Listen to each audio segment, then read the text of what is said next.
Welcome to Crochet ADHD. I'm your host, Jackie's Hands. I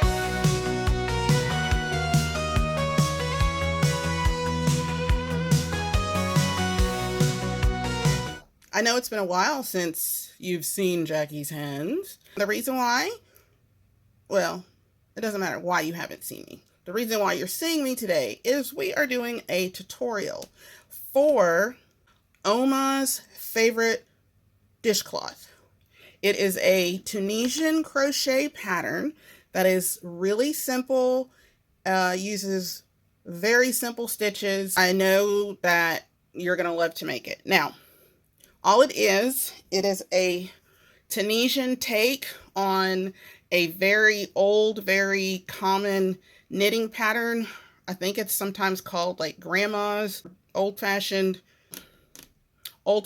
dishcloth. So I just decided to make it Tunisian, and calling it Oma's favorite is a nod to my soap making business. To get started, and I'm going to tell you right now that I am using this, which is a fingering weight 100% cotton yarn. It's obviously it's from Hobie. And when I wrote the pattern, I wrote it using the fingering weight. I really, really like the texture of the finished dishcloth using fingering weight. However, you can use anything from fingering up. It's just a matter of what size you want the finished cloth to be. I can't think of anything else. This bright yellow yarn should show up fairly well. If you're making a dishcloth, it needs to be 100% cotton. Yes, you could probably do a cotton blend, but I highly recommend doing 100% cotton. The hook size I'm using with my fingering weight yarn is a 5.5 millimeter or an eye. Haha, look at there. Okay. And maybe editing Jackie can pop a picture in. I don't actually have any more in my possession because I have gifted them all. This one right now that I'm making is going to the daughter of my friend that I lost in February. I used to make washcloths for her all the time, and she gave them the moniker of Jackie Rags. When I went to see her daughter today, I was giving her a crocheted gift. I was actually gifting her a shawl, but when she just kind of peeked in the bag, she's like, "Ooh, Jackie Rags." And it just made my heart smile. It made my heart smile to know that she would appreciate Jackie Rags. I'm going to be making some Jackie Rags for her, and this is the first one. In the instructions, in the pattern will be, there will be a written pattern. Hopefully the link will be in the description box by the time this goes up. You can do either a chain 4, or you can start with a long tail cast on, which is very common in knitting patterns. And once again, I opted for this because I really kind of like how the edge was in this.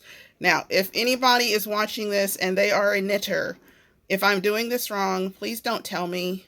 It will hurt my feelings. This is just the only way I know how to do it. I am not a knitter. And I always forget which side the long tail is supposed to be on. I just laid, here we go. I just laid it across my hook like that. No, there's no loop. And then, I don't know how to describe this, but there's a triangle, and then you twist it like this, and then you go under, and I don't even know what these words are. Under, over, over, under. Here we go again. Like that, and like that through there, here, here, and here. So we have 4 stitches, and that's what we're starting with. Now, as with all Tunisian crochet, you're going to do a return pass, which means you're going to do a yarn over, pull through 1, and that acts like the chain for the next row in traditional crochet.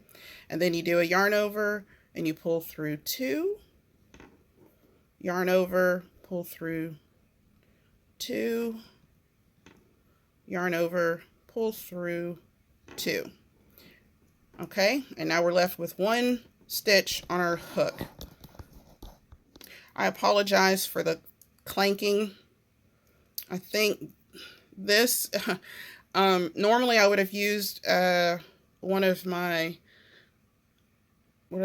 silicone needle stoppers, but this one I had to actually Gorilla Glue on because the end of it stripped, like the button part stripped, and so I just Gorilla Glued it on, so it's permanently attached to this cord, and it's a swivel cord.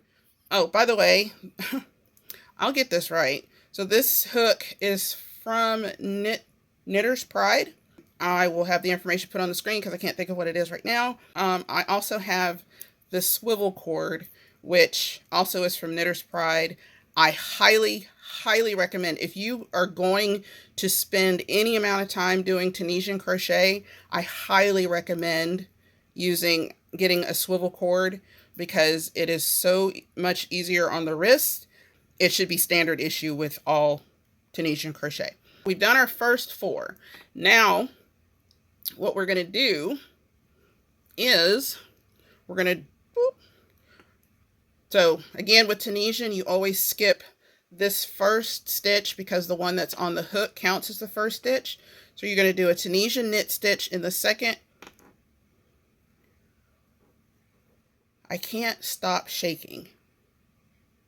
All right. So you're going to put your hook into the next stitch and you're going to go all the way through, do a yarn over, pull through, keep that one on the hook, and that is how you make a Tunisian knit stitch. All right, and then we're going to do a yarn over, and then we're going to do another knit stitch, which is in the third space, or the third stitch. Okay. Ooh. Do a yarn over, and then we're going to go into our last stitch, which you go under those 2 loops on the very end, yarn over, pull through, and you'll see we did 2 increases because our yarn overs are our increase. So now we have 6 stitches on our hook. And now we're going to do a yarn over, pull through 1, because remember that counts like a chain 1 to go to the next row. And then we do yarn over, pull through 2, yarn over, pull through 2, yarn over, pull through 2, yarn over, pull through 2, and yarn over, pull through 2. Okay, and I know it's kind of hard to make out right now, but it is actually the beginning of a diamond. For our next row, it's the same thing. And we're actually going to be repeating row number 2 until we get 44 stitches on our hook. And then that's when things start to change. But I'm going to go ahead and do this row with you again. So this is our second row. We skip the first stitch, right? Right there. We're going to skip that because the one on the hook counts as that. And I'm fidgeting because it's really hard to film, talk, read, and stand at the same time. To do our Tunisian knit stitch, we're going through that second stitch all the way back. And the instructions say after you do the second Tunisian knit stitch, you're going to yarn over, and then you knit stitch in that third space, which is going to look a little different because it was the yarn over from the previous row. And you just keep going Let's see, as it's written, it says you will Tunisian knit stitch in the second stitch, which we did, yarn over, then Tunisian knit stitch until the last 2 stitches. So that's what we're going to do. And we're going there. And right now that was not very many stitches because it's really small. Okay, and now we've got our last 2 stitches. Here's where we do the yarn over. We knit stitch in that stitch, and then turn it to the side so you can see. And the Tunisian last stitch is those 2 bars right there. Yarn over, pull through, and we'll do our return pass, which again, we do yarn over, pull through 1. It's like our chain 1 for the next row. Yarn over, pull through 2. Yarn over, pull through 2. Yarn over, pull through 2. Yarn over, pull through 2. Yarn over, pull through 2. Yarn over, pull through 2. And yarn over, pull through 2. So how we're making it, it's a diamond. So we're going to go up, and we're going to go up to the 44 stitches. And then after 44 stitches, which is a total of 22 rows, then we will start the decrease. So what I'm going to do is I'm going to pause, and I'm going to work till we get to our 44 stitches, and then I'll come back and show you how to do the decreases. 44.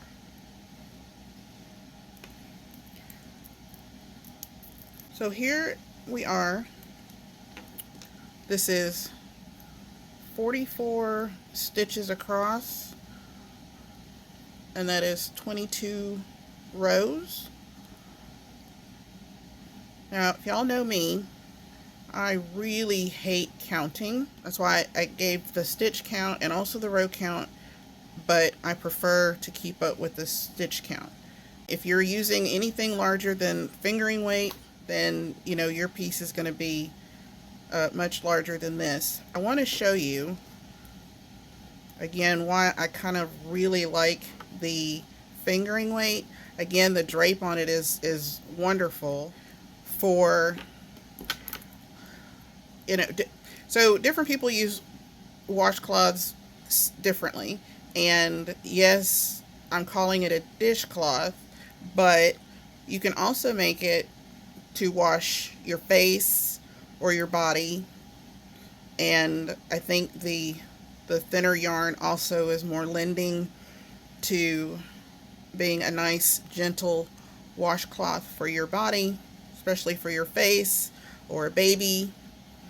The peaches and cream, that is perfect for dishes. That is just my 2 cents.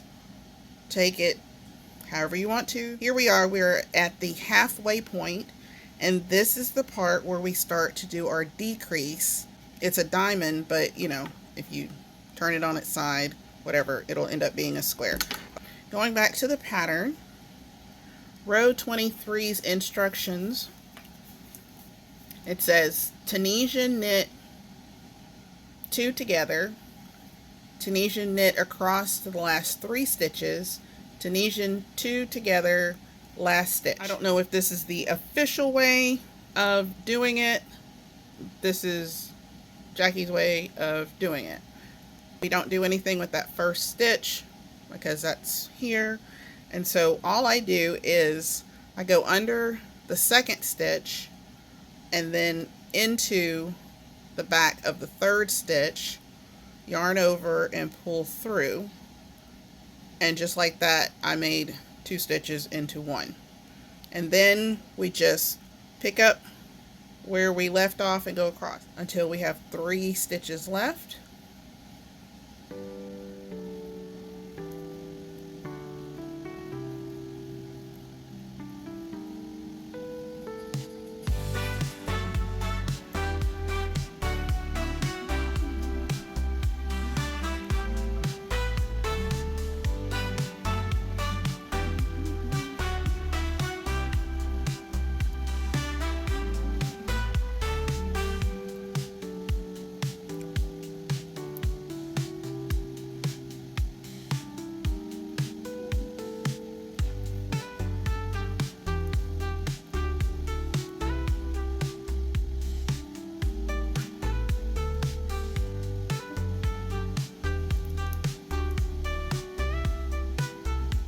Okay, so we have 3 left. We've got this one right there. Oops. This one right there. This one right there. And our last stitch. We're going to go under. We're going to go under the 3rd to the last stitch and go through the 2nd to the last stitch, yarn over, pull through 2. That's our decrease, and then we will do our last stitch. The return pass is the same. Yarn over 1. I'm sorry, yarn over, go through 1, yarn over, pull through 2, and so on until we get to the other side.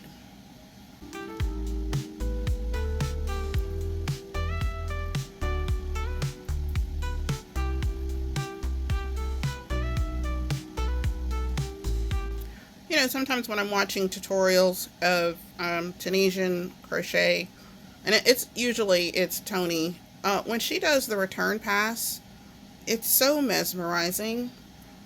I don't think when I do return passes, it looks the same as hers, and I don't know why, because we're doing the same thing, but hers just looks like an orchestra, you know, and mine is just a cacophony of movements. It's not beautiful to me. Almost to the end.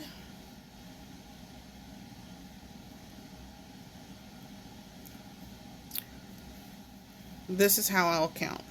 Okay, so row 24, we are again doing the Tunisian 2 knit stitches together, and then all the way across until we get to the last 3 stitches. We're going to Tunisian 2 together there, or Tunisian knit 2 stitches together there.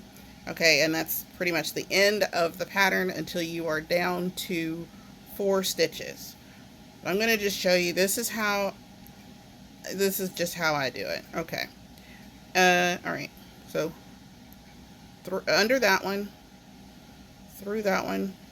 Okay, so that's 2.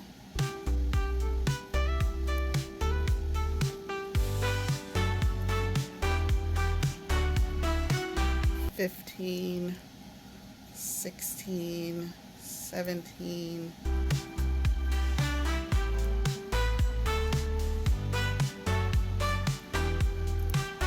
$29, $30,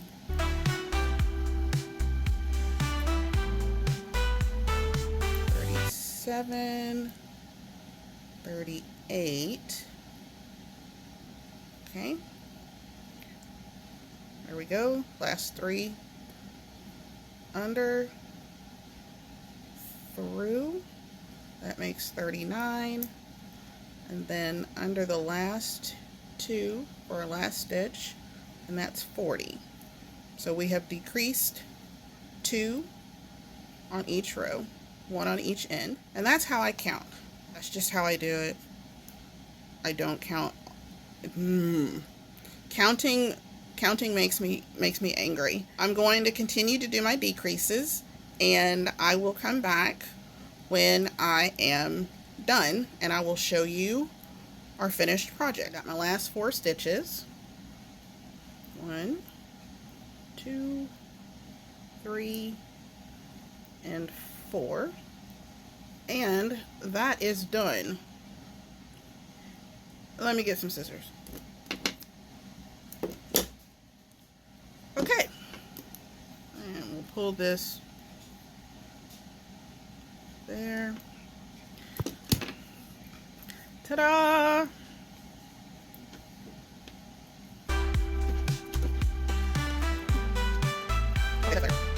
Anyway, there she is, an Oma's favorite Tunisian washcloth. There's the back side, nice and bubbly, for gentle exfoliation purposes.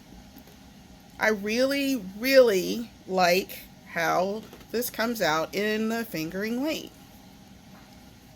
Of course, you just weave in your ends, but y'all know, I will weave them in. I'm just not doing it on camera.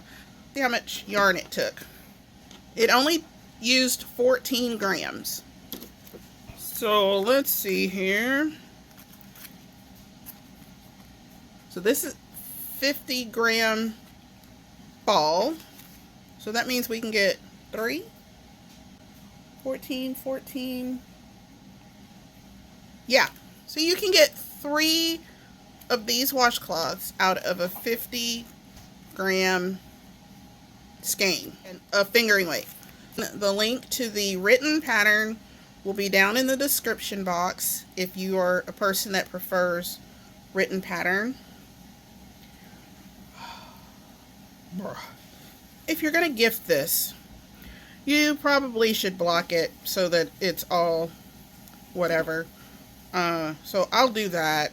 Blah, blah, blah. But it's so pretty. It's so soft. And very easy. Perfect last minute gift ideas for, right. I know. I've already said it. Fingering weight, if you use fingering weight cotton, it's great for your face. If you use anything like the peaches and cream, that's great for your dishes. If you wanted to make a set for the face and the dishes or whatever, maybe you can regular crochet a loop or something on the end for the things that'll be in the bath, and just a regular whatever for the kitchen. Whatever you want to do, because it's whatever you want to do. If you like this video, please do me a favor and click the like button. And I'm still aiming for my goal of 2,025 subscribers in 2025. So if you have been watching and you haven't hit the subscribe button yet, please do so. I greatly appreciate it. You do that by clicking that subscribe button, and don't forget to rock that notification bell. Until next time, I've been Jackie's Hands.